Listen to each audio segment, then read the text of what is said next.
seluruh santri dan santriwati Rutaba Istimewati Yogyakarta dan seluruh peserta Paradontok pada pagi hari ini.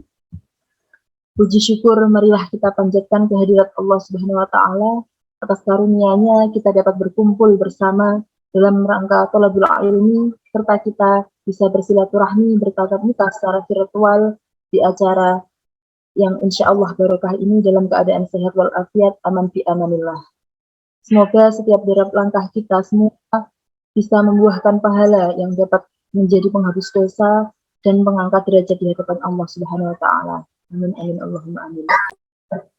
Tak lupa juga salawat serta salam senantiasa kita curahkan kepada junjungan kita Nabi Muhammad SAW, kepada keluarganya, sahabatnya, para tabi'in, kepada kita semua, kepada seluruh umatnya hingga yaumul kiamah nanti. Sebelum kita mulai acara pada hari ini, izinkan saya membacakan susunan acara pada pagi hari ini. Acara yang pertama yaitu pembukaan, acara yang kedua yaitu tilawah, acara yang ketiga yaitu sambutan, acara yang keempat yaitu acara inti, parenting talk, dan acara yang terakhir yaitu penutup beserta doa bersama. Memasuki acara yang pertama yaitu pembukaan, marilah kita buka acara ini dengan bacaan suratul Fatihah. Ala hadiniyah as-solihah al-Fatihah.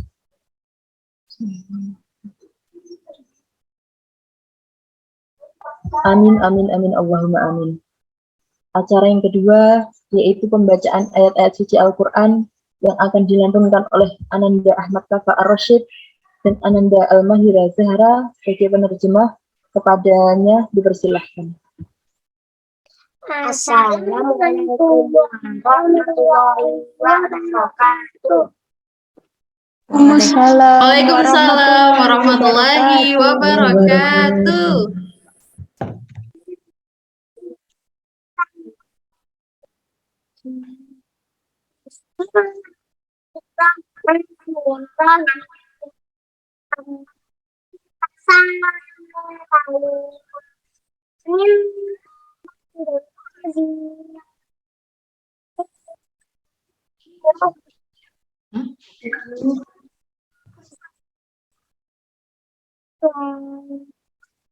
Saya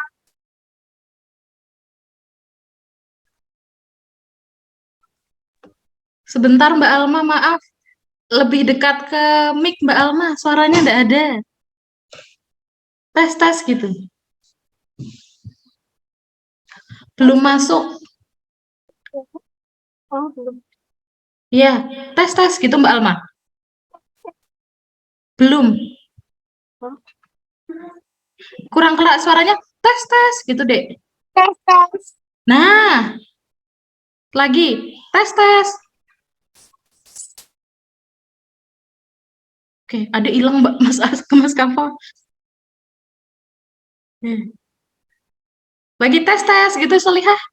Tes. Oke, bisa dilanjutkan sebentar tadi sampai ayat berapa? Maaf ya, Ustazah Laila stop ya. Oke, bisa dari awal nggak apa-apa Mbak Alma? Biar Mbak Alma nggak lupa. Yuk, yang semangat suaranya. Iya.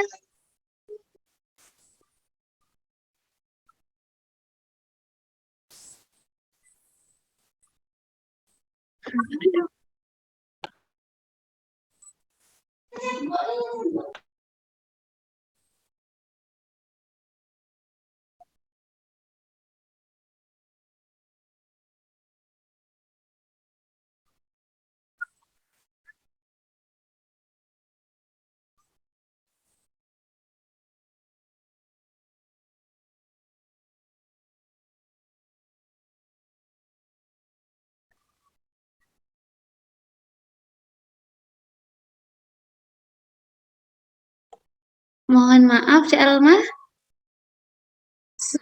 Suaranya enggak masuk, Dek. Coba Mas Kafa, yang tes gitu Mas Kafa. Tes. Tuh, kok dengar coba sekarang Cik Alma? Oh, mungkin Mas Tukeran posisi. Iya, tukeran posisi Mas Kafa yang agak ke sana, Mbak Alma biar ke sini kedengeran. Soalnya tadi suara adik tidak terdengar. Coba lagi. Cek, cek. Gitu deh. Cek, cek. Nah, Masya Allah, mantap. Semangat adik. Yuk, Nah, yuk, ulangi lagi. yuk, nggak apa-apa biar tambah. Mantap, yuk. Silahkan, Dik. Alhamdulillah. A'udzu billahi minasyaitonir rajim. Bismillahirrahmanirrahim. Siapa ya? Siapa?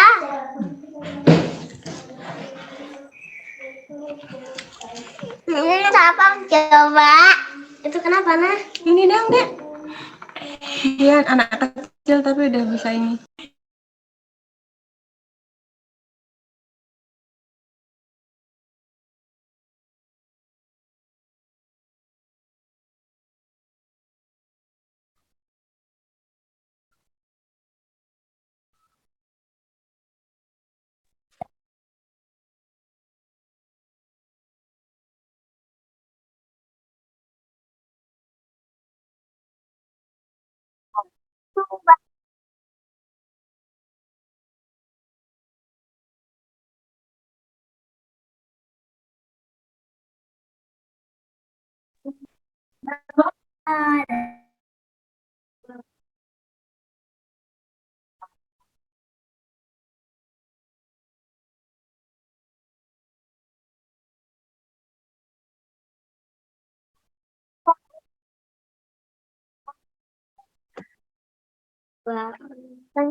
Aku berlindung kepada Allah dari godaan setan yang terkutuk dengan menyebut nama Allah yang Maha Pengasih lagi Maha Penyayang.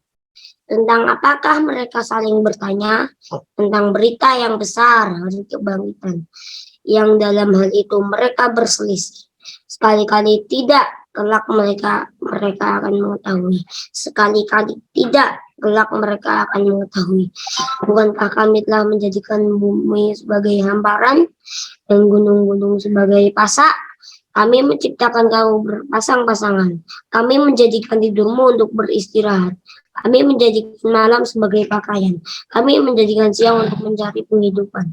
Kami membangun 7 langit yang kukuh di atasmu. Kami menjadikan pelita yang terang benderang matahari. Kami menurunkan dari awan air hujan yang tercurah dengan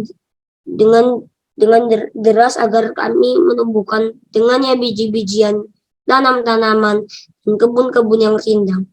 Sesungguhnya hari keputusan itu adalah waktu yang telah ditetapkan, yaitu hari ketika sangkakala ditiup. Lalu kamu datang berbondong-bondong, langit pun dibuka, maka terdapatlah beberapa pintu. Gunung-gunung pun dijalankan, maka ia menjadi seperti fata morgana. Sodakallah. Assalamualaikum warahmatullahi wabarakatuh.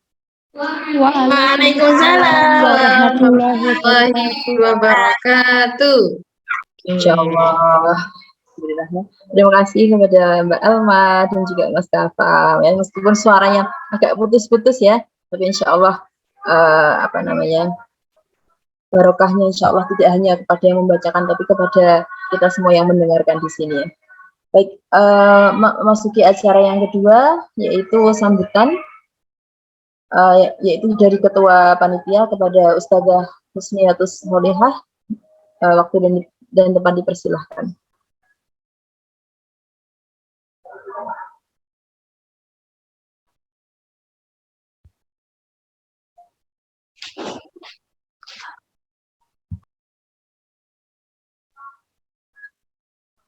Ya, baik. Bismillahirrahmanirrahim. Assalamualaikum warahmatullahi wabarakatuh. Ya, alhamdulillahirrahmanirrahim. Wa bihi nasta'in ala umurid dunya waddin. Wassalatu wassalamu ala asrofil anbiya wal mursalin wa ala alihi wa sahbihi ajma'in. Amma ba'du. Alhamdulillah, segala puji dan syukur kita ucapkan kepada Allah Subhanahu wa taala yang telah memberikan karunia-Nya yang begitu melimpah kepada kita semua dalam bentuk iman, nikmat kesehatan, dan tidak luput pula diberikannya nikmat kebersamaan. Tak lupa salawat serta salam semoga tercurahkan kepada Nabi Muhammad Sallallahu Alaihi Wasallam, kepada keluarganya, sahabatnya, dan para pengikutnya sampai akhir zaman. Baik, sebelumnya saya selaku Ketua Panitia mengucapkan jazakumullah khairan katsiran kepada peserta yang sudah menghadiri acara Parenting Talk pada hari ini. Parenting Talk ini merupakan acara rutinan yang diselenggarakan oleh Rutaba Ismiati Yogyakarta dan ditujukan baik untuk kalangan sendiri maupun untuk umum. Insya Allah tema yang kita sampaikan ini untuk pada hari ini berkaitan dengan pendidikan Al-Quran dan Parenting Talk, parenting keluarga, di mana Rutaba Ismiati ini merupakan rumah tahfidz ya, sebagai rumah tahfidz pembelajaran secara online yang sudah berdiri kurang lebih 3 tahun dan sebaran pesertanya pun dari Yogyakarta, Jabodetabek, Sumatera, Sulawesi, dan beberapa kota, serta berbagai mancanegara. Alhamdulillah. Insya Allah kami sedang membuka juga para hadirin sekalian terkait pendaftaran santri baru Rutaba Ismiati Jakarta. Bagi peserta yang ingin mendaftarkan putra-putrinya, insya Allah Rutaba Ismiati menerima santri dari umur 7-12 tahun. Untuk lebih rincinya, insya Allah nanti akan disampaikan di akhir acara mengenai penerimaan santri baru Rutaba Ismiati Yogyakarta. Sebelum saya tutup, besar kiranya para hadirin sekalian untuk pintu maaf jika ada kekurangan dalam acara kami hari ini. Sekian, jika ada tutur kata yang kurang berkenan, saya mohon maaf. Jazakumullah khairan katsiran. Wassalamualaikum warahmatullahi wabarakatuh. Waalaikumsalam warahmatullahi wabarakatuh. Waalaikumsalam warahmatullahi wabarakatuh. Terima kasih kepada Ustazah Husniatus Sonihah kami ucapkan. Baik, memasuki acara selanjutnya, acara inti, acara Parenting Talk yang akan dimoderatori langsung oleh Ustazah Regina Agnedia Ningtyas SPSI. Waktu dan tempat dipersilahkan. Baik, jazakillah khair Ustazah Ulfa.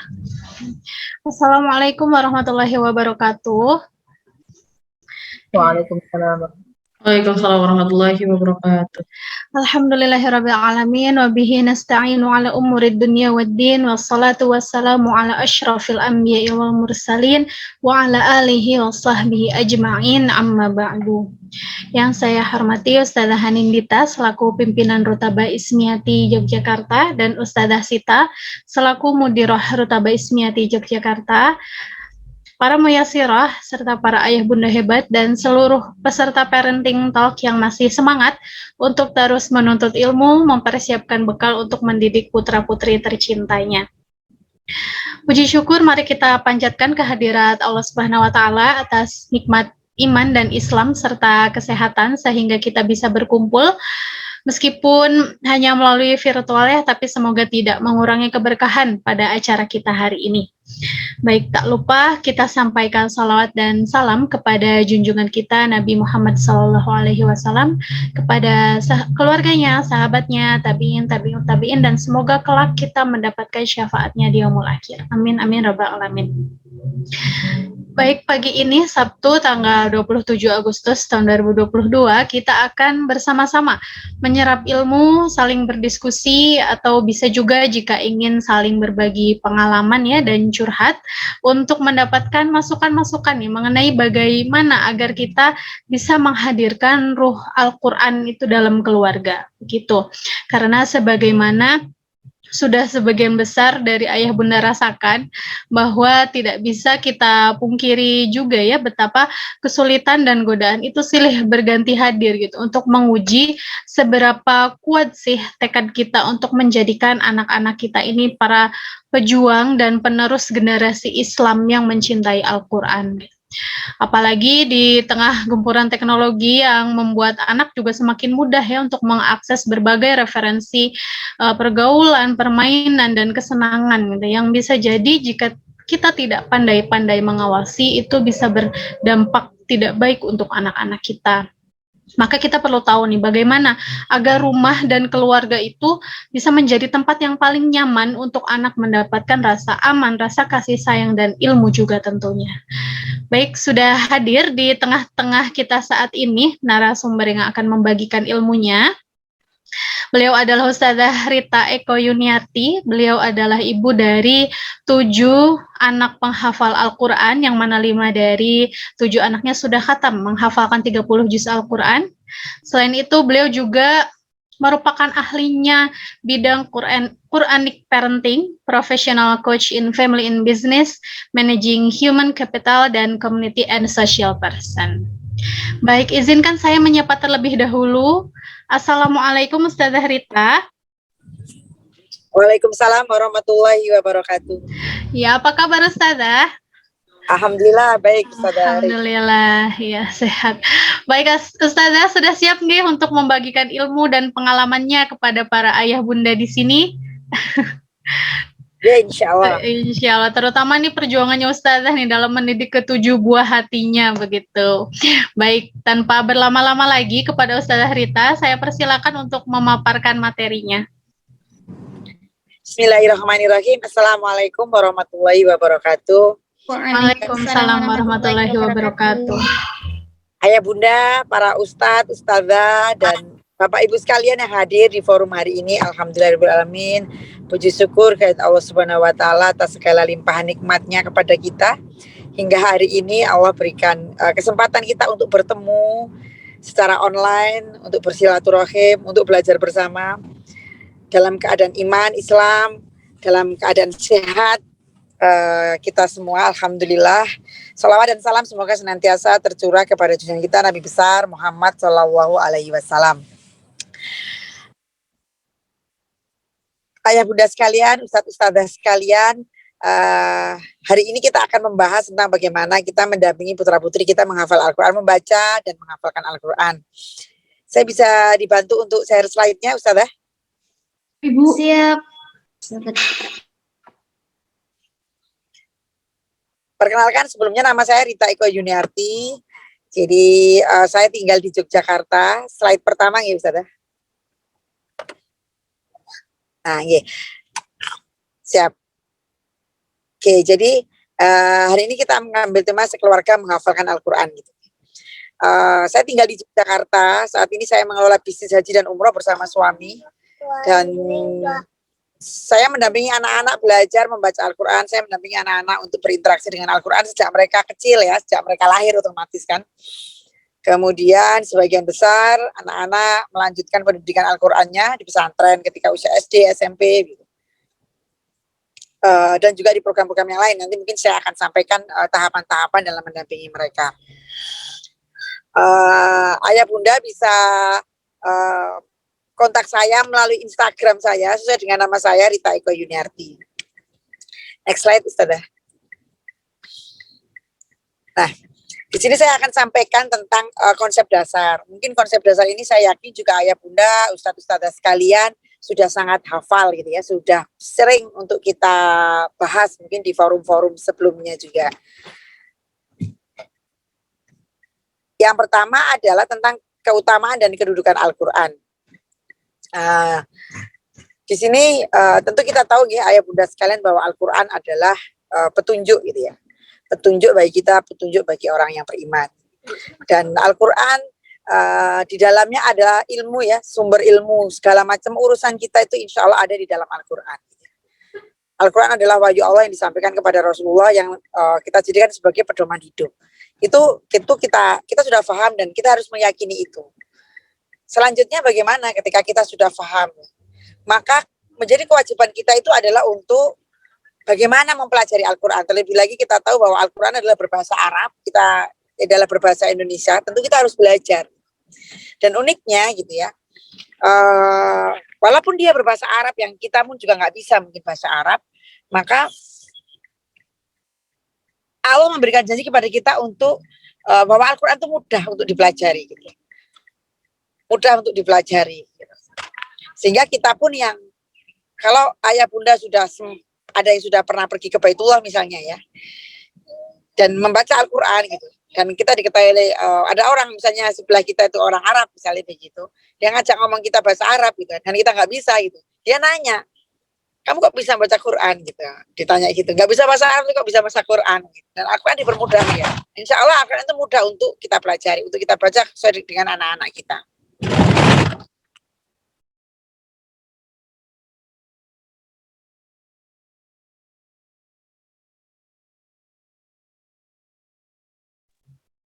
Ustazah, mohon maaf masih di mute. Nah, ayah bunda sekalian gitu ya, jadi satu kedudukan Al-Quran dan pemahaman kita pada Al-Quran tersebut kemudian menjadi dasar bagi kita sebagai orang tua gitu ya, untuk bersemangat mempelajari Al-Quran. Karena sebenarnya kurikulum Al-Quran itu bukan hanya untuk anak-anak kita, tapi justru adalah untuk kita sebagai orang tua. Nah, yang kemudian apa yang harus kita lakukan setelah kita pahami bahwa Al-Quran itu adalah panduan pedoman hidup kita, maka Al-Quran itu kita jadikan sebagai kurikulum dan pendidikan Al-Quran. Jadi sebagai kurikulum dan pendidikan Al-Quran. Ya, peresmian.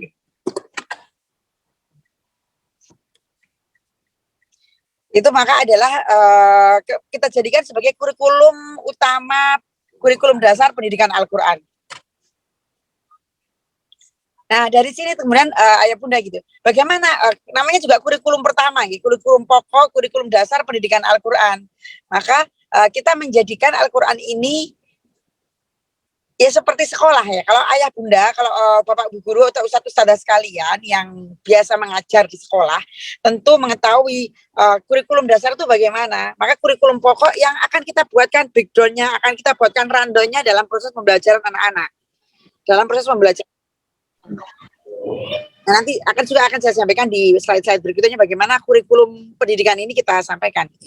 Kita tata di rumah. Nah, sebenarnya ayah bunda sekalian saya mau sampaikan bahwa yang namanya program pendidikan Al-Quran kepada anak-anak, maka peran utama orang tua, bahwa orang tua itu memegang peran utama. Orang tua itu memegang peran utama dalam pendidikan Al-Quran.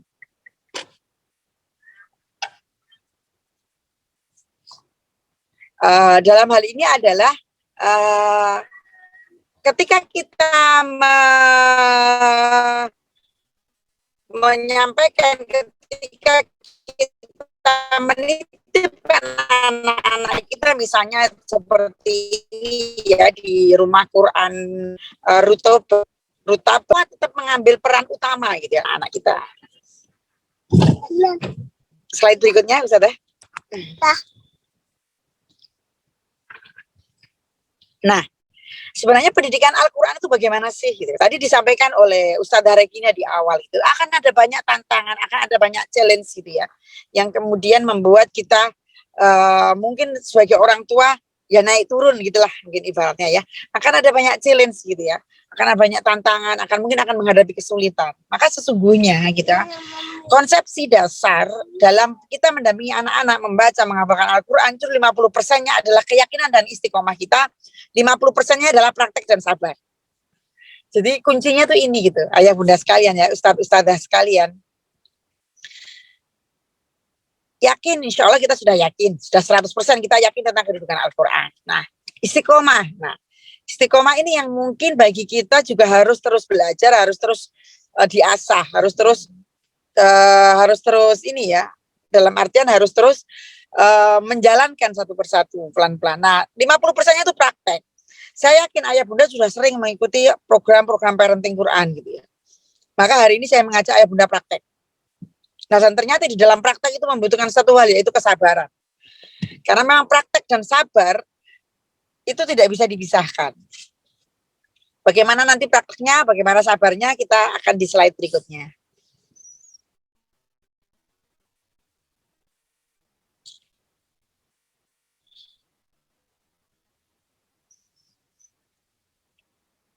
Nah, ini saya akan bahas ya. Mohon maaf nih Ustazah kalau biasanya lebih fokus pembahasannya.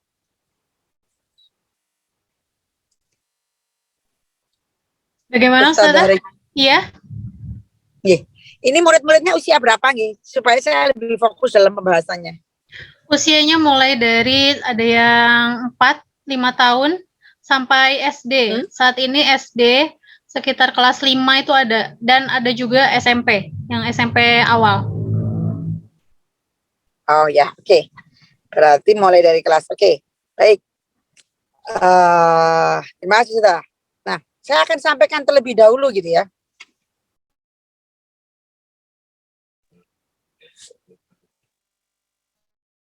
Yang pertama adalah program untuk ketika 0 sampai dengan 2 tahun gitu ya. Itu saya sampaikan di sini adalah program Quran itu untuk orang tua. Maksudnya apa? Ketika anak-anak kita masih masa menyusui gitu ya, maka seharusnya yang membaca Al-Qur'annya dan ibunya.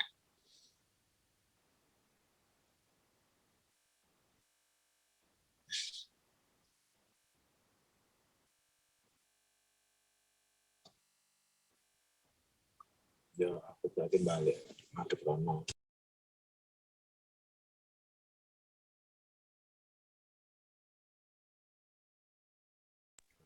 Jadi kita sebagai orang tua gitu ya, bagi misalnya ayah bunda jika ada yang misalnya belum lancar misalnya membaca Al-Quran, maka kita harus belajar. Kita tidak perlu malu untuk belajar membaca Al-Quran, memperbaiki bacaan Al-Quran.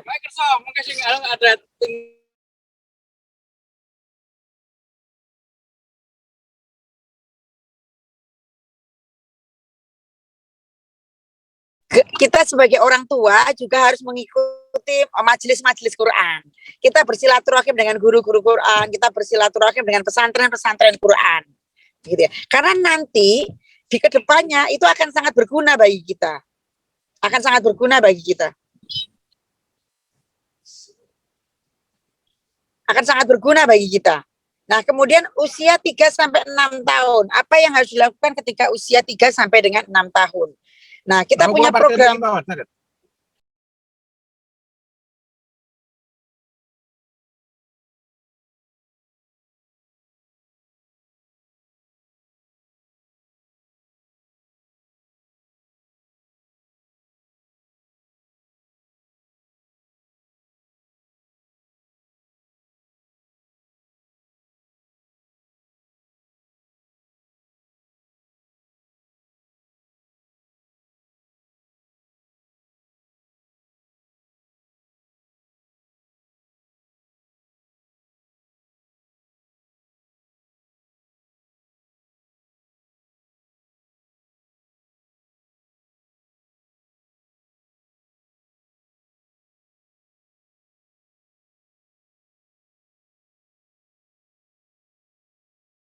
Kemudian bagaimana gitu ya, kita usia 3 sampai dengan 6 tahun, maka kita punya program lulus TK khatam membaca Al-Quran. Nah, ini ayah bunda saya mengajak ya, terutama juga ke Rumah Quran Rutaba, untuk bagaimana kita fokus anak-anak membaca Al-Quran. Fokus membaca Al-Quran, kemampuan dia membaca. Mengapa tidak menghafalkan bunda? Karena membaca adalah basic bagi kita. Basic bagi kita, bagi anak-anak, untuk kemudian bisa membaca Al-Quran, untuk kemudian bisa menghafalkan, mempelajari selanjutnya, maka dia harus bisa membaca.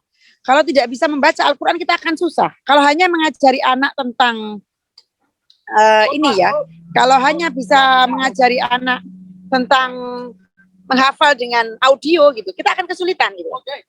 Defaultnya kita adalah dengan defaultnya itu adalah dengan membaca Al-Quran.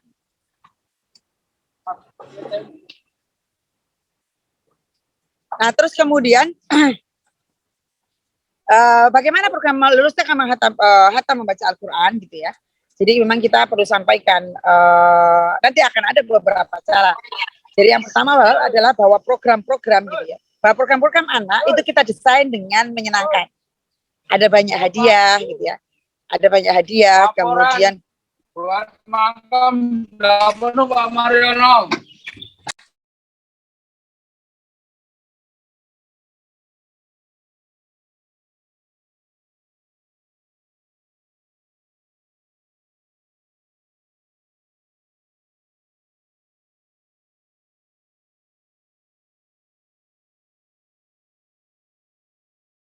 nah, jadi program lulus TK membaca Al-Quran itu Ustazah, yang saya lakukan di rumah gitu ya. Rumah saya pernah mendampingi TK-TK untuk apa gitu ya. Misalnya sekolah TK atau rumah tahfidz nih, hiasan dindingnya apa gitu. Biasanya kan gambar buah-buahan, gambar mobil atau gambar apa gitu. Tidak ada huruf hijaiyah atau sedikit sekali gitu. Nah, ada modul gitu ya, saya punya modul yang kemudian memudahkan anak belajar membaca Al-Quran. Bahwa membaca Al-Quran itu bagi anak-anak kita mulai dari huruf-huruf yang mudah dibaca. Ka, ma, na, la, ya, sa, dan seterusnya. Jadi bukan ini ya, bukan hanya urut a, ba, ta saja. Anak-anak tidak bisa membedakan antara ba sama ta. Ba itu titiknya di bawah, ta titiknya di atas 2, na itu nggak bisa. Ta titiknya di atas 3. Ya, sulit anak-anak untuk membaca itu. Jadi kita mengenalkan huruf yang berbasis yang mudah diucapkan oleh anak, dan kemudian huruf per hurufnya beda bentuknya. Aba, nama, kaya, itu kan mudah diucapkan oleh anak-anak umur bawah 3 tahun, bahkan dia sudah bisa gitu kan. Bahwa di bawah 3 tahun dia sudah bisa. Nah, programnya penuh hadiah, saya banyak menggunakan postering gitu ya. Jadi anak-anak di meja makan, di rumah saya itu isinya cuma huruf hijaiyah aja tampilannya. Jadi anak-anak sambil berlari ketika usia masih 2 tahun, 3 tahunan itu masih lari dia. Ma, dia lari ke pintu kulkas. Nah, dia lari ke tembok. Sa, dia lari ke pintu gitu. Karena modul-modul itu saya tempelkan gitu. Lari ke meja, kursi, tembok dan seterusnya. Gitu. Nah, kemudian bagaimana ketika usia SD? Ini kurikulum yang saya buat, ya, tadi saya sampaikan ya. Kurikulum pendidikan anak Al-Quran itu saya sampaikan di sini. Jadi ini kurikulum yang saya pakai di rumah saya. Usia 7 sampai dengan 12 tahun, maka program Al-Quran bersama teman dan guru. Kalau 3 sampai 6 tahun tadi fokus orang tua mengajar anak baca Al-Quran, ditambah dengan sekolah. Saya sampaikan di sekolah, saya minta juga gurunya. Bahkan saya minta ke guru TK-nya pada saat itu, saya ingat banget gitu ya. Ustazah, anak saya jam ngajinya boleh ditambah enggak? Kalau biasanya di TK kan cuma 2 sesi, saya minta ditambah 1 sesi. Saya datang lebih awal ke sekolah. Atau pas jam istirahat saya minta kalau ustazahnya kerso nambah ngajar 1 halaman. Jadi lebih banyak dia sekolah TK yang saya tanyakan juga Qurannya sampai di mana anak saya nggak nanyakan yang lain. Nah, ketika 7 sampai 12 tahun apa yang saya lakukan? Itu adalah program Quran bersama teman dan guru. Anak-anak kita semakin besar, anak-anak kita berteman, bermain, bergaul, udah sekolah SD dan seterusnya gitu ya. Dia butuh lingkungan untuk kemudian mempunyai program Quran itu. Jadi mulai dari saya bikin camping Quran, saya bikin program jalan-jalan, baca Quran, makan-makan. Jadi saya ngajak orang anak-anak untuk jalan-jalan ke alun-alun, ke pantai dan seterusnya gitu, tempat-tempat wisata yang dekat dengan rumah yang murah sambil baca Quran. Ada camping Quran, ada daurah Quran, mabit Quran, wisata ke pesantren Quran dan seterusnya. Itu memang bersama teman dan guru yang saya lakukan. Variatif sekali untuk program Al-Quran itu gitu. Ketika SMP 12 sampai 16 tahun, SMP SMA, maka kurikulum Al-Quran itu sudah menjadi kurikulum pribadi dia. Kita ke anak SMP dan SMA kita tidak bisa, saya sampaikan kalau anak masih TK 80% mungkin kurikulum itu dipegang oleh orang tua. Anak itu manut dengan orang tua.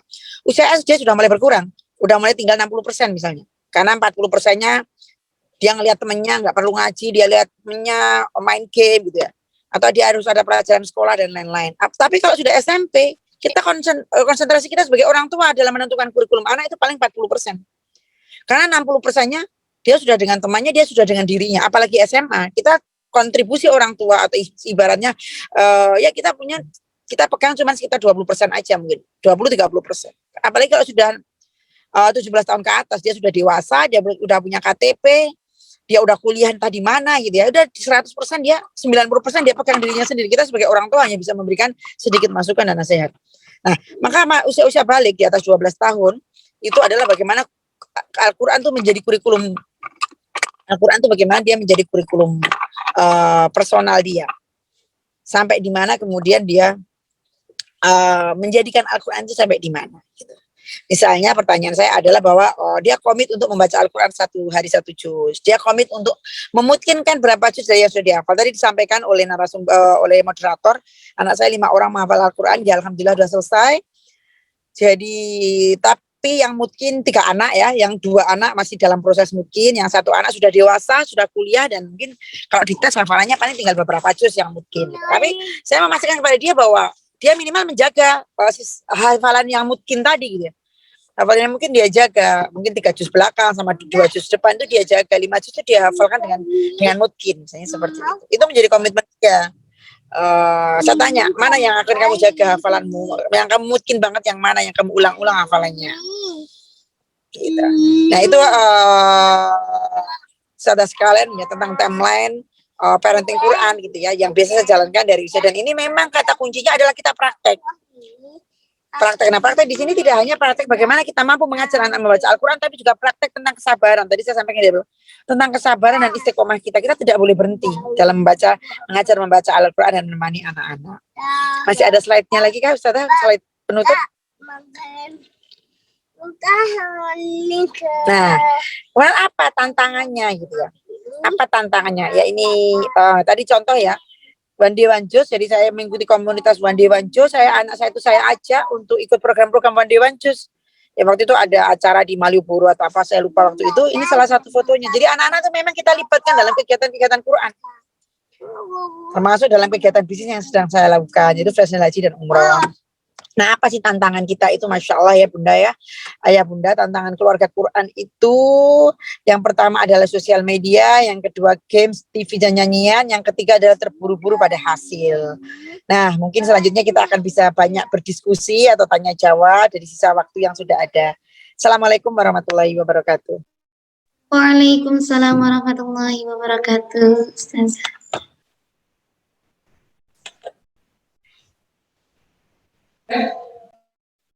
Ya, Masya Allah. Demikian tadi ya materi dari Ustazah Rita yang begitu luar biasa. Dan saat ini kita memasuki sesi tanya jawab kepada Ayah Bunda atau peserta lainnya atau para muyasirah Rutaba Ismiati yang ingin bertanya, saya persilahkan nggih. Bisa raise hand atau langsung menyalakan mikrofonnya. Oh ya. Ada dari Zaza, boleh dinyalakan kameranya, silakan Bunda. Boleh ini Mbak Zaza dari Rutaba atau yang lain? Oh, beda lagi nggih. Oh, iya, dipersilakan untuk memperkenalkan diri terlebih dahulu ya. Kemudian boleh langsung tanyakan pertanyaannya. Madinah. Dipanggilnya biasanya Zaza. Saya mau tanya, kalau misal cara apa ya, biar cepat gitu gimana ya? Mohon maaf, ya bisa diulangi. Cara apa tuh, cara gampang ngafalin panjang pendek tajwid-tajwidnya itu gimana? Oke, baik. Ada lagi? Itu aja, Ustaz. Itu aja. Baik, ini mau satu pertanyaan langsung dijawab atau mau ditapung dulu, Ustazah Rita? Tadi saya tidak jelas pertanyaannya apa. Oh iya, jadi pertanyaannya bagaimana agar bisa cepat menghafalkan Al-Quran, terutama untuk tajwid-tajwidnya panjang pendeknya seperti itu. Ini dari Mbak Zaza, seperti itu. Oke, ditampung dulu aja mungkin sekalian dengan 2 penanya yang lain. Baik, kepada peserta yang lainnya ya Bunda, Tamu Yasiroh, dipersilahkan.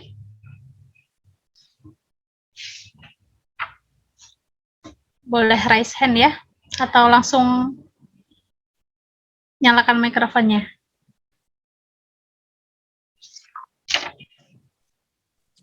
Saya Ustazah mau nanya. Oh iya, silakan Ustazah Laila. Oke, bismillahirrahmanirrahim. Terima kasih Ibu. Sebelumnya suara saya jelas terdengar Ibu? Oke, alhamdulillah. Oke, perkenalkan saya Laila, salah satu ustadzah di Rutaba Ismiati Yogyakarta. Sebelumnya tadi sudah saya dengarkan beberapa pemaparan dari Ibu, terutama ini ustadzah-ustadzah ini tertarik dengan tantangan keluarga penghafal Al-Qur'an. Benar sekali ya, era saat ini tuh era yang gempurannya itu Masya Allah dahsyat sekali, baik dari luar atau internal. Kalau misalnya ketahanan keluarga itu tidak kuat, itu nanti anak-anak akan cenderung dia mencari jati diri di luar, gitu kan J? Pakai celana dulu, pakai itu dulu. Rutaba Ismiati ini pengajarannya kan online Ibu. Kita sudah 3 tahun ini kan pengajaran secara online. Karena santri-santri kami ini tidak hanya dari Jogja, ada yang dari Kuala Lumpur, Sulawesi, Sumatera, dan lain-lainnya. Dan ternyata tantangan menghafal Al-Quran secara online pasca pandemi sekarang ini itu ternyata lebih kami rasakan karena anak ini sekarang full day school, hampir 90% itu santri kami full day school. Nah, jadi mereka itu pulang dalam keadaan sudah ya capek. Kami merasakan ustazah-ustazahnya juga anak itu pulang sekolah itu pasti akan capek jam 4 full day school. Nah, tapi masih ada kelas dari Rutaba gitu. Kita kasih keringanan, nggak apa-apa santri masuk apa nih setelah siap atau nanti ikut kelas malam dan lainnya. Tapi tantangan yang lainnya adalah anak itu jadi down, semangatnya itu down karena dia capek. Intinya istilahnya di sekolahan sudah full day, terus nanti masih ada tahsin. Tapi setelah kami analisis beberapa itu, mereka itu capeknya musiman. Dalam dirinya saya capek, tapi di sisi lain saya juga pengen ngafalin ustazah gitu. Jadi kadang-kadang masih menghubungin ustazahnya Mbak Daisha gitu. Nah, kami sebagai ustazahnya nih, Ibu, ustazah, itu terkadang juga tantangannya adalah gimana ngebangkitin semangat anak yang memang kita sudah tahu anaknya itu memang sudah capek. Kami juga bekerja di luar juga sudah capek. Seperti itu ustazah. Terima kasih.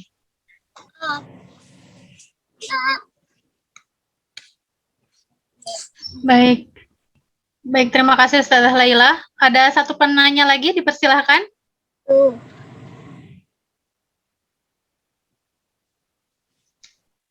Ya, Ustazah Arimbi, silakan Ustazah. Terima kasih Ustazah Rere. Izin Ustazah Rita untuk bertanya berkaitan dengan ulasan perkembangan anak dari tiap tahun yang tadi dijelaskan oleh Ustazah Rita, seperti itu ya. Nah, pada usia yang fase kedua seperti itu Ustazah, kalau menurut Ustazah Rita itu fase sekian itu baiknya anak untuk mempelajari cara baca Al-Quran seperti itu kan Ustazah. Nah, kemudian ada penelitian yang mengemukakan bahwa di usia-usia tersebut itu yang bekerja lebih keras, ibaratnya bekerja lebih optimal itu bagian pendengarannya. Makanya dalam penelitian itu memaksimalkan bagian telinga untuk anak-anak mendengar, kemudian nanti dihafal seperti itu. Bagaimana tanggapan menurut Ustazah Rita? Terima kasih Ustazah. Baik, Ustazah, mau langsung dijawab Ustazah? Ya. Ya. Oke, baik. Ayah bunda sekalian, gitu ya. Bagaimana cara menghafalkan Al-Quran dengan cepat? Nah, tadi di slide saya sudah saya sampaikan, jangan mengharap hasil dengan cepat. Rasulullah itu menerima Al-Qur'annya itu sampai di akhir hayat beliau, sampai di usia 63 tahun. Oke, di sini ada yang sudah usia 63? Kalau para muyassirahnya belum Ustazah. Kalau dari peserta ada. Oh, dari peserta ada. Jadi saya lihat Ibu Ismiati. Oh, iya. Oke, jadi kita tidak boleh terburu-buru pada hasil. Bagaimana supaya cepat? Enggak usah cepat-cepat. Kita bukan lomba lari. Menghafalkan Al-Quran, berinteraksi dengan Al-Quran itu goalnya adalah istiqomah sampai di akhir hayat. Gitu ya. Jadi Al-Qur'annya hari ini 30 juz, besok juga masih 30 juz. Sampai kita akhir hayat juga masih 30 juz. Dan yang kita nilai itu adalah kita nilai untuk diri kita sendiri adalah bagaimana kita senantiasa istiqomah. Apakah kemudian ya sudah ngafalin Quran sudah selesai? Sudah tidak. Membaca, menghafalkan Al-Quran itu terus kemudian ada lanjutannya lagi. Ada lanjutannya lagi gitu ya. Ada lanjutannya lagi untuk kemudian bagaimana kita memahami Al-Quran. Kemudian bagaimana kemudian kita memahami Al-Quran, bagaimana kemudian kita melaksanakan apa yang ada di Al-Quran, kemudian bagaimana kita mengajarkan, bagaimana kita mendakwahkan kepada orang lain. Jadi masih banyak kewajiban kita kepada Al-Quran. Nah jadi kita nggak usah cepet-cepet, nggak usah terburu pada hasil, nggak usah gitu ya. Yang penting kita punya target. Targetnya apa? Membaca sekian juz setiap hari, menambah hafalan berapa ayat per hari dan seterusnya begitu ya. Dan kita harus memberikan apresiasi kepada diri kita atau kepada murid-murid kita. Adik sudah membaca 1 halaman, udah hafal 1 halaman, alhamdulillah, kita apresiasi. Kita berikan reward, kita berikan hadiah kepada diri kita atau mungkin juga kepada murid-murid kita. Begitu ya. Jadi kalau cara cepat saya tidak tahu. Tapi kalau cara menghafal bagaimana mungkin saya tahu.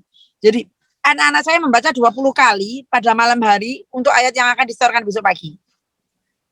Dibaca 20 kali. Cara menambah hafalannya begitu.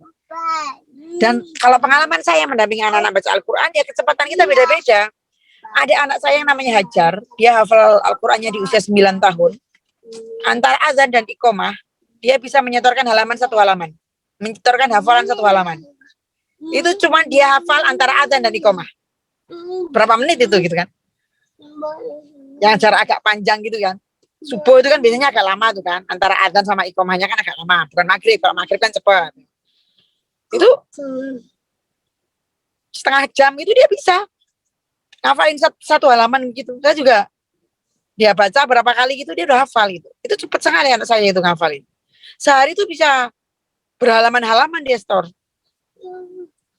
Bisa 2 halaman, 3 halaman, 2 lembar ya, 4 halaman berarti kan. Sehari itu nambahnya bisa segitu, cepat sekali anak saya itu. Jadi setoran pertama itu dia selesai 2 tahun ya. Hafal 2 tahun, setelah itu mungkin, dan seterusnya akhirnya semakin mungkin. Nah, kemudian pertanyaan kedua. Tadi seputar apa Mbak pertanyaan kedua tadi? Tentang anak-anak yang capek ya? Iya, begitu. Tentang anak-anak yang capek, iya benar. Jadi memang kalau saya pribadi lebih bagaimana mengatur anak gitu ya. Dalam artian kita kembalikan kepada orang tua yang sebenarnya dia memang anaknya sudah full day. Menghafalnya sampai di mana, yang target Al-Qur'annya seperti apa. Jangan sampai kita kepada anak, apalagi misalnya masih SD gitu ya. Terus kemudian dia seperti dicekoi gitu ya. Paham betul ya, dicekoi gitu ya. Tapi bagaimana dia itu menikmati untuk membaca Al-Qur'an, menikmati untuk kemudian menghafal secara hafalan, membaca itu dinikmati. Ibaratnya kita membaca Al-Qur'an, ngafalin Al-Qur'an itu seperti makan gitu loh.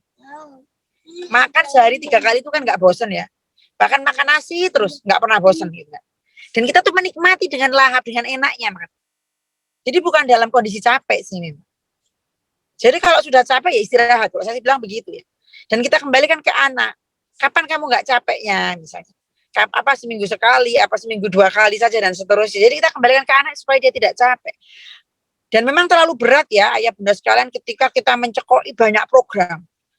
Misalnya sekolahnya udah full day, mari ngono sorenya harus setoran ke TPA lagi atau ke rumah Quran lagi, ntar malamnya harus ikut les apa dan seterusnya. Kasihan anak-anak kita. Kalau saya bilang kasihan. Kita kembalikan lagi ke anak, kapan dia senang, kapan dia nggak capek. Karena program ini adalah program dia, bukan kita yang ngasih target.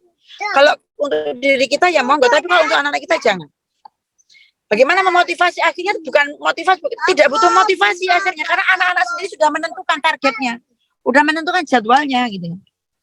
Dia sudah punya motivasi sendiri sih. Oh saya menghafalinya kalau hari Sabtu pagi karena saya Sabtu nggak sekolah misalnya. Udah dia sendiri waktunya tempatnya, dia termotivasi untuk itu. Gitu ya. Itu sih dari saya ya, bagaimana kita mendampingi anak-anak kita, murid-murid kita untuk kemudian dia bisa membuat target untuk dirinya sendiri terhadap Al-Quran, target personal. Karena pada akhirnya ketika anak-anak semakin dewasa, dia harus target personal. Saya mau hafal berapa juz, saya mau ngaji sehari berapa juz, dan seterusnya, itu target masing-masing. Kita nggak bisa nyuruh-nyuruh lagi. Begitu. Maka kita didiknya sejak kecil ya, sejak dia masih usia SD itu, ya kita harus bisa mengatur waktu mereka. Kalau memang udah full day, ya udah ngajinya di sekolah saja. Di sekolah full day-nya itu dibanyakin. Jangan ditambah lagi jadwal di luar misalnya, seperti itu. Harus dikomunikasikan dengan orang tua. Oke. Kemudian tentang pertanyaan ketiga. Ya. Pertanyaan ketiga tentang fase anak usia 3 sampai 6 tahun ya yang ditanyakan ya. Ya, betul, Ustaz. Apa yang saya lakukan gitu ya. Saya punya program tadi saya sampaikan. Kata membaca Al-Quran, mampu membaca Al-Quran dengan baik. Auditorinya bagaimana? Auditori tetap kita pakai. Kan kita ngaji anak Al-Quran, aba, nama, lakaya. Kan dia pakai auditori juga kan? Dia dengerin juga supaya dia bisa ngomong kita. Nah kemudian yang lain, saya tidak ada TV di rumah, tidak ada game, tidak ada komputer di rumah gitu ya. Tidak ada handphone, tidak ada games dan seterusnya gitu ya. Kemudian auditorinya saya hanya punya speaker Quran di rumah. Mobil saya hanya ada mobil tilawah Quran isinya. Saya nggak ada lagu-lagu, nggak ada radio, nggak ada macam-macam. Jadi audio memang tetap kita gunakan. Audio tetap kita gunakan untuk apa? Untuk anak-anak terbiasa mendengarkan. Tapi itu hanya bantuan. Intinya apa? Intinya memang anak-anak bisa membaca Al-Quran dengan baik. Mengajari dia membaca. Tidak bisa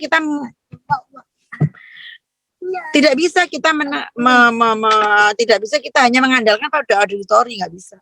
Pertanyaan saya, ketika hanya mengandalkan auditori, seberapa kuat gurunya, seberapa kuat kita sebagai orang tua untuk dampingi personal one on one anak-anak murid kita. Ya kalau anaknya cuma 1 atau 2, anaknya 7 bagaimana, muridnya 20 bagaimana, begitu kan. Jadi apalagi masing-masing anak kemampuannya berbeda-beda gitu. Ada yang cepat, ada yang cepat paham, ada yang cepat hafal, ada yang nggak hafal-hafal dan seterusnya gitu ya. Maka membaca, saya memang mengajar membaca. Auditori itu tambahan saja. Dan tetap kita pakai, kita optimalkan juga. Jadi anak-anak tidak mendengar kata-kata lain, tidak ada dia dengar nyanyi-nyanyian, tidak ada dia dengar games dan lain, nggak ada. Yang dia dengar hanya ayat Al-Quran, maka itu mempercepat juga. Jadi memang membaca huruf-huruf itu dengan huruf hijaiyah itu dengan baik. Semoga cukup menjawab. Dari 3 penanya tadi, apa ada feedback dulu, Ustazah? Mungkin bisa ditanyakan apa sudah cukup atau perlu digali lagi. Baik. Kepada para penanya tadi, ya Ustazah Harimbi, langsung, monggo silakan. Izin ya Ustazah Rita, ini ibaratnya sangat menarik gitu ya, untuk perkembangan anak, apalagi psikologi anak di usia sekian ya Ustazah Rere yang membidangi hal tersebut, dan Ustazah Ulfa juga. Nah kemudian ini Ustazah, untuk hal yang dilakukan Ustazah gitu kan, kalau Ustazah memaksimalkan yang dimiliki potensi anak pendengaran itu untuk mereka didengarkan tadi abata untuk huruf hijaiyah seperti itu ya Ustazah. Nah bagaimana Ustazah meminimalisir kayak distrak yang terjadi pada adik-adik gitu kan, karena adik-adik kan di sana sekolah, kemudian kan ibaratnya mendengar, kita tidak tahu karena mereka di sekolah mendengarkan hal-hal yang buruk atau apa-apa seperti itu Ustazah. Ibaratnya Ustazah Rita waktu di rumah nih meminimalisir adanya suara-suara selain Al-Quran gitu kan. Nah kemudian kalau mereka di luar kan ibaratnya kita tidak bisa memastikan 100% seperti itu Ustazah.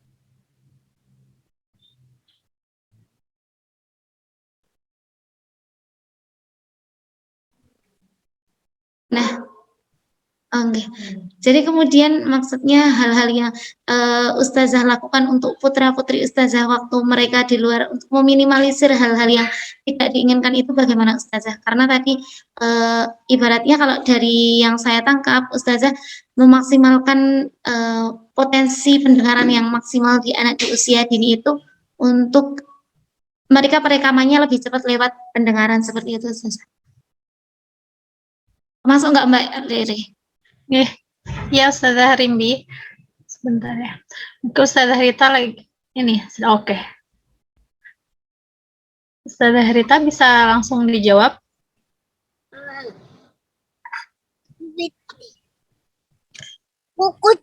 Mohon diulang Mbak, tadi agak putus-putus pertanyaannya. Oke. Jadi bagaimana cara ustazah itu kan ustazah itu di rumah memaksimalkan anak-anak untuk tidak mendengarkan atau mendapatkan stimulus begitu yang selain dari Al-Qur'an begitu. Nah, tapi ketika anak-anak di luar gitu di sekolahnya atau di bersama teman-temannya yang lain itu pasti ada yang nggak bisa kita cegah juga gitu, mungkin mendengar perkataan-perkataan atau hal-hal yang kurang baik. Itu bagaimana cara mengatasi itu? Ya, jadi memang seperti saya sampaikan tadi ya Ustazah sekalian ya. Anak-anak kita terentang usianya kan dia bervariasi. Kemudian ada tahapan ketika kita masih orang tua, masih usia anak TK, kontribusi kita mungkin 80-90% ya, masih berada di bawah kita. Karena anak TK kan nggak kecil lah, kemudian dia main sendiri jauh, paling ke tetangga aja kan, kanan kiri sama ke sekolah. Nggak mungkin dia sampai mana-mana. Tapi kalau udah SD, udah SMP, udah ikut les, dia udah mungkin pergi kemana sama teman-temannya main kemana-mana, yang kita kontribusi kita istilahnya kekuatan kita mungkin tinggal sedikit aja ya secara langsung kepada anak-anak kita. Nah, dan itu kita perlu pahami ayah bunda, maka kekuatan utama adalah kekuatan ketika masih balita. Pokok-pokok pendidikan Al-Quran itu kita tetapkan di balita. Jadi ketika saya mengajarkan anak Al-Quran membaca itu bukan cuma ngajarin baca abata saja, bukan, atau bukan cuma ngajarin hafalan ini Al-Fatihah begini, An-Naba begini, bukan gitu ya. Tapi saya mendampingi mereka juga dengan pemahaman apa itu Al-Quran, fungsinya untuk apa gitu ya. Mengapa kita harus membaca Al-Quran, apa pahala yang kita dapatkan ketika kita dekat dengan Al-Quran. Allah akan memberikan syafaat kepada kita. Kita sampaikan kepada anak-anak. Kalian nanti di luar, kalian semakin besar nanti akan sekolah, akan dan sebagainya gitu ya. Pergi jauh dari bunda, siapa yang akan menjaga? Yang akan menjaga itu Allah. Ketika kita menjaga membaca Al-Quran. Ya, seperti itu kita sampaikan. Filosofi dasar itu ketika sejak anak kecil saya sampaikan. Biar dapat pahala, biar rezekinya lancar ya dengan bahasa mereka ya.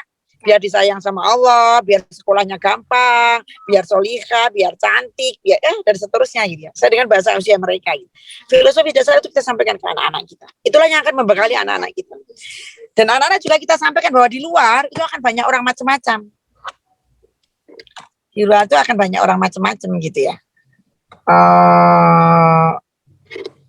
Bermacam-macam di luar itu kita sampaikan, dan kita memang sebagai orang tua tidak bisa kemudian mengurung anak untuk tidak mendengar apa-apa di luar sana, nggak ada begitu ya. Tapi kalau pertanyaannya tadi usia 3-6 tahun kan relatif dengan kita gitu ya, dia pergi kan nggak mungkin pergi ke mall sendiri, itu kan nggak mungkin anak usia 3-6 tahun kan, itu mesti dengan kita ya. Maka kita lah yang mengajak mereka ke tempat mana berkunjung, kalau ke mall yang mana misalnya, ke tempat wisata yang mana dan seterusnya gitu. Kita banyak kunjungilah tempat yang baik, masjid dan seterusnya. Misalnya contoh sederhana, ketika jam sholat, kita harus secara menyengaja datang ke masjid. Kita lagi jalan-jalan nih kemana gitu. Maka mendekati waktu sholat kita harus cari masjid. Ya maka anak-anak dengar azan. Dengan seksama mendengarkan azan. Apalagi misalnya sesudah azan kan ada suka puji-pujian, ada yang suka baca Quran gitu kan, masjid-masjid tertentu kan. Setelah azan menunggu qomat kan macam-macam tuh. Atau mungkin sesudah sholat ada yang baca Quran juga gitu kan. Atau mungkin sebelum azan ada yang sudah baca Quran pakai speaker ya, macam-macam. Itulah yang kita dengarkan, jaga anak-anak kita gitu ya. Jadi memang tapi anak-anak harus kita pahamkan bahwa di luar akan ada banyak tantangan. Kita sampaikan juga kepada anak-anak kita. Itu Ustazah. Oke. Baik, jadi pentingnya ini ya Ustazah, membekali anak dengan dasar-dasar ilmu. Jadi kalau sudah kuat gitu landasannya, mau di luar rumah sekejam apapun kondisinya, istilahnya kayak gitu, itu insya Allah anak juga akan bisa menjaga dirinya sendiri begitu. Baik, Ustazah, ini ada yang mau bertanya lagi. Yang pertama ini ada di username Dewi Mufidatul Ummah, tapi katanya ini ayahnya anak-anak ingin bertanya. Boleh langsung saja menyalakan mikrofonnya. Bapak, dipersilahkan.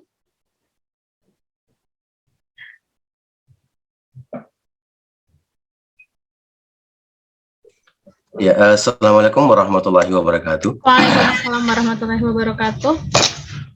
Ya,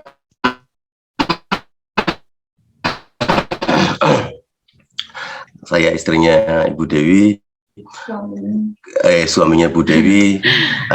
Kebetulan kami Bu baru pindahan dari Maluku Utara ke Yogyakarta, dan alhamdulillah anak saya yang 1 SD kelas 3 SD di kelas SD Taruna Al-Quran, kemudian yang adiknya di KB Taruna Al-Quran, yang kakaknya umur 9 tahun di pondok di Merapi. Kebetulan alhamdulillah memang pertama-tama saya merasa bersyukur mendengar apa yang disampaikan oleh Ibu Rita tadi, memang sangat berharga demi fondasi anak-anak ke depan. Saya juga tertarik dengan apa yang sudah tadi disampaikan. Saya agak mengikuti memang dari tadi Bu, apa yang disampaikan oleh Ibu Rita memang sangat luar biasa. Mudah-mudahan saya berharap anak-anak saya bisa menjadi contoh bagi buat anak-anak Ibu juga. Kebetulan anak saya 5 orang Bu, 5 orang, yang paling kakak kelas 4 SD, yang paling adik itu bayi umur 1 tahun.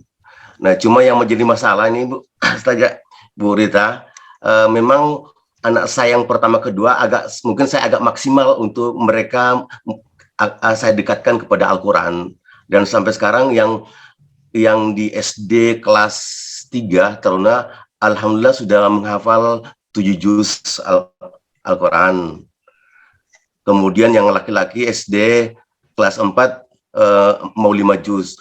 Cuma ketika anak saya udah bertambah sekarang Bu, yang kan masih kecil-kecilnya Bu ya, yang adiknya masih kelompok bermain, baru ada adiknya lagi 1 umur 3 tahun, baru ada adiknya lagi 1 masih 1 tahun 3 bulan Bu. Nah, kadang-kadang agak sedikit karena istri saya juga agak sibuk juga, karena memang saya berfokus kepada anak-anak sekarang untuk lebih dekat kepada Al-Quran. Karena kalau dua-dua sibuk, maka anak-anak nggak akan bisa terurus. Nah, kira-kira bagaimana Bu bisa mempertahankan? Karena jujur sekarang saya agak kewalahan sedikit untuk bagaimana, karena ketika anak saya yang pertama kedua mereka agak maksimal Bu untuk menghafal Al-Quran. Tetapi ketika udah anak ketiga, keempat, kelima agak sedikit slow. Mungkin ada triknya Bu ya, biar bisa saya lebih semangat lagi untuk membangkitkan anak-anak ketiga, keempat, kelima Bu ya. Terima kasih Bu. Assalamualaikum warahmatullahi wabarakatuh. Waalaikumsalam warahmatullahi wabarakatuh. Baik Ustazah, mau langsung dijawab atau mau saya bacakan pertanyaan yang lain? Sekalian mungkin 1 atau 2 lagi. Oke. Ya, siapa tahu nanti pertanyaannya mirip. Baik. Kemudian ada pertanyaan dari Umar Yusnia. Bismillah, Ustazah ingin izin bertanya, bagaimana kita sebagai orang tua untuk terus semangat, istiqomah mengajak anak-anak menghafal Al-Quran sampai mereka mau dan senang dalam menghafal. Selanjutnya ada dari Tias. Izin bertanya, ketika anak menghafal Al-Quran di sekolah, bagaimana pendapat Ustazah pada sekolah yang melakukan hukuman pada saat anak tidak mencapai target? Begitu Ustazah. Ada 1 pertanyaan lagi, mau sekalian atau nanti saja Ustazah? Ya, sekalian aja, sekalian. Izin bertanya Ustazah, bagaimana Ustazah Rita menggugah semangat untuk diri sendiri dalam mendampingi Ananda belajar Al-Quran jika sebagai manusia biasa berada pada posisi mager atau malas? Terima kasih. Monggo Ustazah Rita bisa jawab. Oke, jadi bagaimana supaya nggak mager?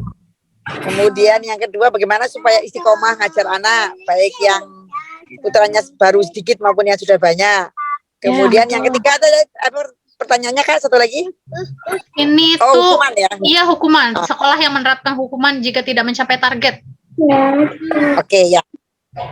Menarik nih pertanyaannya. Jadi bagaimana supaya istiqomah ya? Ini menjawab 2 pertanyaan sekaligus ini ya, sederhananya ya. Jadi memang pertama saya ucapkan barakallah kepada Bu Dewi ya dan Bapak tadi ya, yang putranya udah 5, putra putrinya 5, banyak. Malah saya kepikiran kalau 5 itu sudah langsung bisa bikin sekolah Quran itu, langsung bareng gitu, langsung bisa jadi TPA, teman pendidikan Quran gitu. Nah, salah satu cara saya untuk dulu memotivasi gitu ya, karena saya sendiri dengan suami juga, saya punya bisnis, jadi bisa dibilang saya juga kerja ya dari pagi sampai sore gitu ya. Maka saya pertama supaya istiqomah dan mudah, kami mengalokasikan waktu secara khusus habis subuh sama habis asar untuk baca Al-Quran, untuk mendampingi anak-anak. Supaya istiqomah saya nggak perlu banyak. Ya, saya punya 1 jam lah. 1 jam habis subuh sama 1 jam sebelum maghrib. gitu ya. 1 jam saya gunakan untuk apa? Saya gunakan untuk ngajar ngaji mereka, anak-anak. Kalau anaknya 5 kan dia gantian kan, 1, 2, 3 gitu. Mungkin dari anak 5 itu ada yang masih kecil, ada yang bayi kan. Kalau bayi kan belum kita ajar, ya udah kita ajak duduk di situ. Jadi adik bayinya pun juga negerin bapaknya ngajar ngaji kakaknya gitu. Mungkin nanti kakaknya lagi pas malas atau adiknya yang nomor 3 malas, ya nggak apa-apa juga. Tapi anak-anak tahu bahwa ini adalah jam mengaji keluarga. Itu yang saya lakukan. Sore, saya mengundang guru ke rumah memang. Saya mengundang guru Quran ke rumah untuk mengajar ngaji anak-anak saya juga, menerima setoran hafalan. Dan juga saya mengundang anak-anak tetangga. Anak-anak teman-teman itu saya undang sore. Itulah cikal bakal saya mempunyai rumah tafidz teladan. Jadi aslinya untuk anak saya setoran hafalan ke ustazah memungkinkan. Terus kemudian daripada ustazah itu cuma ngajar ngaji anak saya ajak teman-temannya, tetangga-tetangga, anak-anak tetangga saya ajak. Ya nggak banyak sih, paling 5 anak, kadang datang 10 anak, kadang kalau lagi rame ya 15 anak gitu ya. Jadi memang untuk istiqomah itu kita tuh butuh teman. Butuh teman. Bisa teman itu bisa teman guru yang ngajar, bisa murid yang lain gitu. Jadi ada semacam kompetisi, ada barengan, ada berjamaahnya ketika kita belajar. Itu yang saya lakukan. Nah, kemudian juga supaya istiqomah itu bagaimana juga. Kita jangan, kalau saya ya, tidak perlu kita mematok target tinggi. Wah, anak saya harus hafal sekian juz dalam sekian bulan atau sekian tahun, enggak usah. Kita istiqomah dengan proses. Ya tadi, 1 jam sehari, misalnya pagi dan sore. 1 halaman pagi dan sore, misalnya 1 juz setiap hari. Itu aja. Jadi yang penting ada aksi dan istiqomah pada proses. Ya karena insya Allah nanti hasilnya akan mengikuti. Nah ini menyambung ya gitu ya. Menyambung dengan hukuman. Nah, ini saya mungkin termasuk orang tua yang tidak pernah memberi hukuman kepada anak. Saya lebih suka memberikan reward kepada anak-anak. Kadang kan mungkin ada reward sama punishment itu mungkin harusnya imbang atau bagaimana gitu ya. Tapi saya lebih mengedepankan reward. Maksudnya seperti apa? Saya banyak berdialog dengan anak-anak, saya banyak berdiskusi dengan anak-anak. Tapi secara waktu udah jelas saya ngajinya jam berapa sampai jam berapa. Karena di luar itu kan anak-anak mungkin sekolah atau saya sendiri juga bekerja. Gitu kan. Sehingga kita punya target waktu itu yang pertama. Yang kedua, tentu kita punya target proses ya. Oh hari ini ngaji 1 halaman. Atau nanti sesudah jilid 1 khatam kita tasyakuran. Bagi-bagi snack, beli es krim, beli buku, saya kasih hadiah anak-anak. Hafal sekian, saya kasih hadiah. Selesai halaman sekian, saya kasih hadiah lagi. Gitu. Apa kemudian kalau hadiah itu bukan kan nanti anak-anak cuma mau ngafalin karena hadiah, nggak apa-apa. Misalnya nih hari ini nih dari panitia yang hadir akan mendapatkan hadiah. Kira-kira pada mau nggak Bapak Ibu? Kan mau kan? Mesti senang gitu kan. Yang bertanya dapat door prize ya senang juga gitu kan. Apakah yang bertanya itu hanya karena dapat door prize? Enggak gitu. Ya karena memang dia mau bertanya. Nah anak-anak kita oke, pada awal mungkin dia nanti dapat hadiah, tapi kita sampaikan ke mereka bahwa ini hadiah dari ayah, dari bunda, dari umi, dari abi atas kamu yang sudah belajar serius pada bulan ini, pada minggu ini. Nanti insya Allah hadiah dari Allah itu lebih besar. Hadiah yang utama itu dari Allah, hadiahnya surga, hadiahnya mudah menuntut ilmu dan seterusnya. Kita sampaikan hadiah terbesar itu dari Allah. Kalau hadiah dari bunda kasih dapat hadiah sepeda, dapat hadiah buku itu kecil. Itu hadiah duniawi yang kecil. Kita sampaikan anak-anak. Nanti semakin besar anak-anak semakin paham kok. Bahwa yang diburu itu bukan hadiah. Kalau kecil diburu hadiah juga nggak apa-apa juga. Uang kita tuh sering juga ikut kegiatan berburu hadiah juga nggak apa-apa gitu kan. Nah bagaimana dengan punishment? Nah setelah saya berdialog dengan anak untuk dalam urusan memberikan komitmen, untuk komitmen. Jadi anak-anak kita dengan anak sudah sepakat jam sekian kita ngaji, kemudian saya ngaji berapa halaman, saya setor berapa ayat. Mereka punya komitmen untuk itu. Dan anak-anak hanya cukup saya ingatkan tentang komitmen itu gitu kalau saya. Jadi walau ya saya tuh nggak pernah dengan hukuman gitu ya. Karena misalnya nih targetnya ngafalin 1 halaman, tapi kok dia baru hafal setengah halaman, ya masih alhamdulillah lah hafal setengah halaman dibandingkan dengan anak lain yang nggak hafal. Bahkan anak lain belum bisa baca Quran kan begitu. Jadi kalau terhadap sekolah, kalau orang ayah ibu nah ini juga Saya tidak, karena saya tidak tahu kenapa sekolah itu memperlakukan hal tersebut. Maka saya di sini mau menyampaikan ke Bapak Ibu sekalian bagaimana cara kita memilih sekolah. Kalau ayah ibu itu nggak cocok dengan sebuah sekolah, ya udah keluar saja. Kok saran saya pakai pertanyaan yang saya mau sampaikan di sini adalah bagaimana memilih sekolah, terutama sekolah Quran untuk mendampingi anak-anak kita. Yang pertama secara value, secara nilai-nilai kita harus sama dengan sekolah. Nilai-nilai sekolah kita harus sama. Kemudian yang kedua, kita teliti juga bagaimana sekolah itu pola pendidikannya ke anak-anaknya. Apakah itu sama dengan pola kita? Kalau misalnya kayak saya kan hukuman-hukuman itu bagi saya tidak ini ya, apa ibaratnya ya itu adalah konsekuensi gitu. Yang penting bukan punishment hukumannya, tapi bahwa anak itu ngerti. Oh saya yang penting tuh anak itu punya komitmen. Komitmen saya A B C D E. Anak-anak paham itu. Punishment itu ya dampak ketika dia tidak berkomitmen. Tapi kita fokusnya ke komitmennya, bukan kepada hukumannya. Begitu. Dan untuk program Al-Quran relatif saya tidak pernah memberikan hukuman kepada anak-anak. Misalnya harusnya ini ngaji, misalnya hari ini jam sekian ngaji, tapi kok anak itu malas, nggak mood misalnya, ya sudah, nggak ngomong, nggak harus pada saat itu, ya saya tetap ngaji, kan jadwalnya ngaji. Kita sebagai orang tua jadwalnya ngaji ya ngaji. Dia nggak ngaji, dia nggak setoran, ya jadwal jam ngaji dia tetap ngaji. Baru besok atau lusa kita tanya, kenapa kemarin kok malas ngaji? Oh, lagi sakit kah? Lagi malas kah? Apa habis marahan dengan teman di sekolah kah? Atau dia lagi marahan sama kita akhirnya nggak mau ngaji misalnya? Atau dia kesulitan? Atau ruangannya panas? Jadi kita tanya sebabnya kenapa nggak mau ngaji. Begitu ya. Kalau dia nggak, jadi bukan kita beri hukuman, tapi kita beri solusi. Kalau dari saya begitu Ustazah. Oke, semoga bermanfaat. Ustazah Regina. Oh baik Ustazah, begitu ya. Jadi dalam proses ini tuh jangan terlalu fokus pada hasil begitu ya. Kita nikmati saja prosesnya, sedikit tapi sering begitu ya, dan konsisten gitu, konsisten pada waktu yang sudah kita tentukan ya, waktu untuk menghafalkan Al-Quran. Misalkan 1 hari itu 1 jam, tapi terus menerus begitu.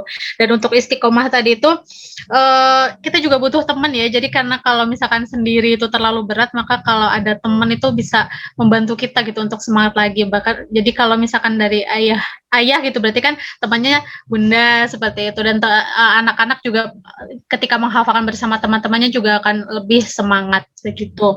Baik, ada yang ini sudah sesi tanya jawabnya masih akan ditambah lagi atau bagaimana Ustazah Rita? Kalau ada satu lagi sekaligus nanti saya gunakan untuk penutupan. Oke, begitu. Baik, ada yang mau bertanya lagi? Saya persilahkan. Pada ayah bunda, para peserta atau Muyasirah lagi yang ingin bertanya? Oh iya, tadi yang posisi mager tadi belum saya jawab ya. Oh yang mager. Monggo Ustazah kalau mau ditambahkan silakan.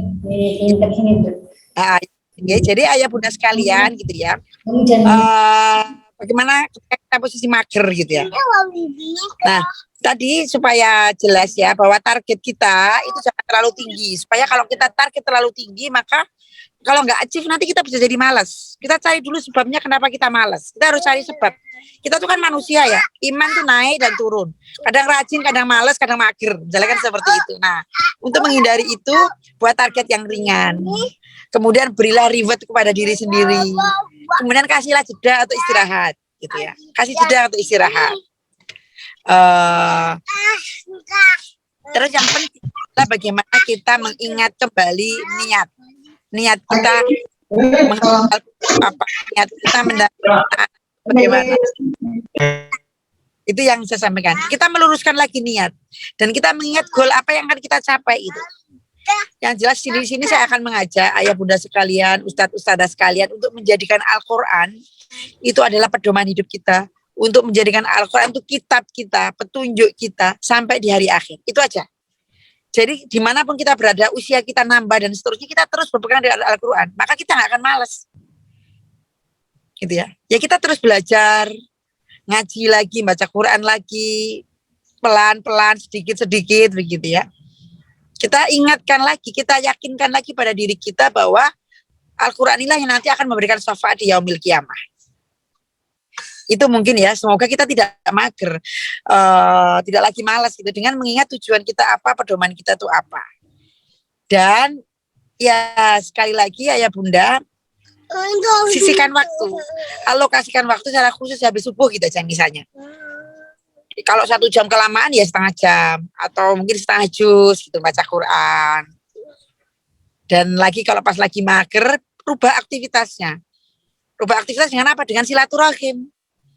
Jadwal tadi kita rubah jadi silaturahim ke pesantren Quran, ke guru Quran, ke para penghafal Quran, supaya semangat kita naik lagi. Ya, itu dari saya sebagai penutup. Semoga kita semua yang hadir hari ini diberikan Allah kemudahan untuk mendampingi putra-putri kita, mendampingi murid-murid kita dalam berinteraksi dengan Al-Quran. Semoga kita juga diberikan istiqomah oleh Allah gitu ya, diberikan kekuatan. Kalau mager langsung naik lagi, karena kita manusia gitu ya. Dan mungkin ada naik, ada turun. Semoga Allah senantiasa menjaga kita dengan interaksi kita dengan Al-Quran sampai di hari akhir. Al-haqqu min rabbika fala takunanna minal mumtarin. Assalamualaikum warahmatullahi wabarakatuh. Waalaikumsalam warahmatullahi wabarakatuh. Alhamdulillah, sesi pemaparan materi dan tanya jawab sudah selesai ya. Dari hasil pemaparan tadi saya simpulkan bahwa mempelajari Al-Quran itu adalah proses seumur hidup. Dan orang tua ini memiliki peran utama dalam pendidikan Al-Quran anak-anaknya. Adapun ujian dan godaan yang silih berganti datang merupakan hal yang wajar. Maka dari itu diperlukan kesabaran dan istiqomah dalam menjalani prosesnya. Kemudian menanamkan komitmen dan melatih anak untuk bertanggung jawab lebih penting daripada terus menuntut dan memaksa anak dan menghukumnya jika tidak mencapai target. Baik, itu sekian diskusi kita hari ini. Terima kasih saya ucapkan jazakumullah khairan katsiran kepada narasumber Ustazah Rita dan seluruh peserta atas partisipasinya sehingga acara ini bisa berjalan dengan lancar ya, dengan baik. Saya mohon maaf jika terdapat kesalahan. Sebelum saya kembalikan kepada MC, kita akan ada sesi foto bersama terlebih dahulu nggih. Kepada para peserta, boleh untuk menyalakan kameranya. Kita akan foto bersama dulu.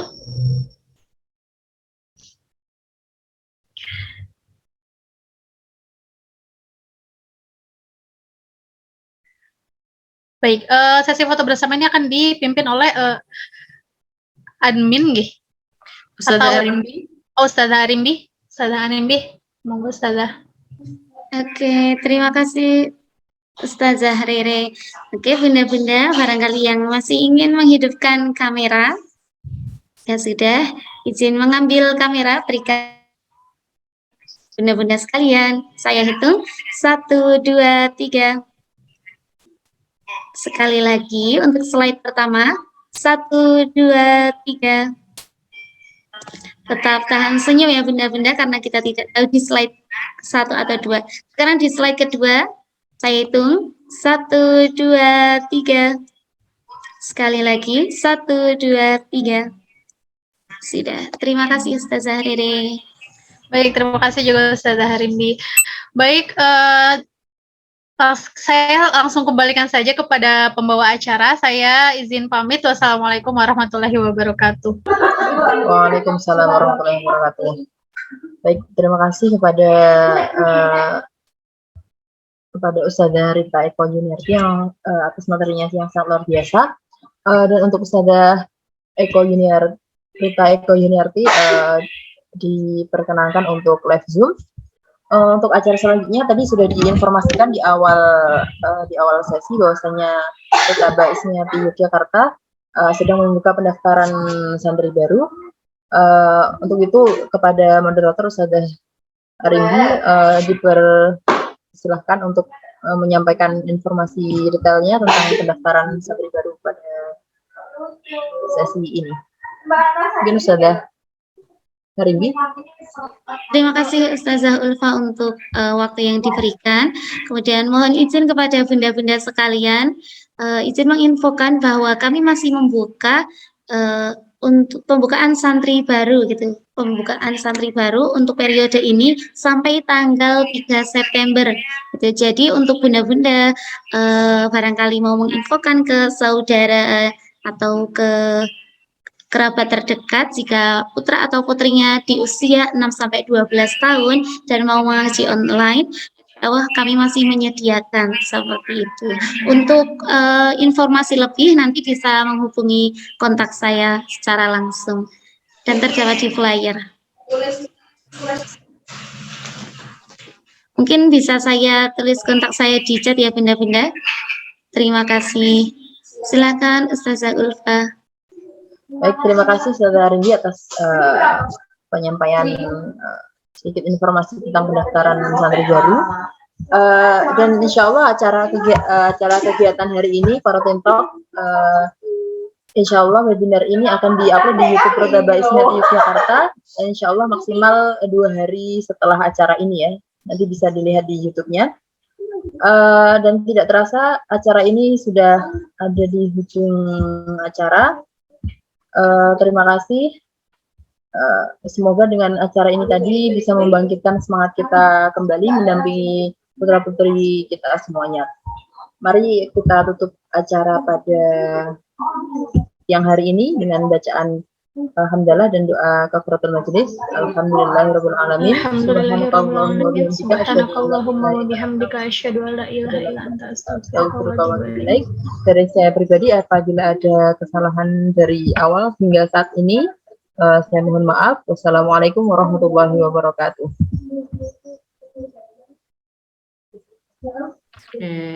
Syukran, jazakumullah ayah bunda semuanya. Syukron.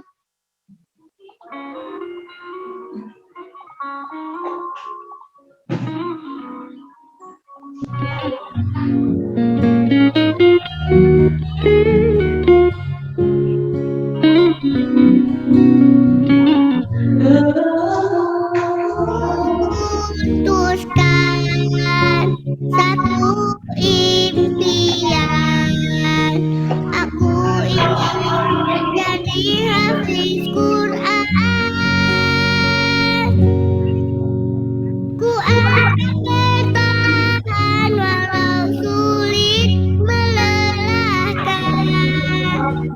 Allah beri aku kekuatan.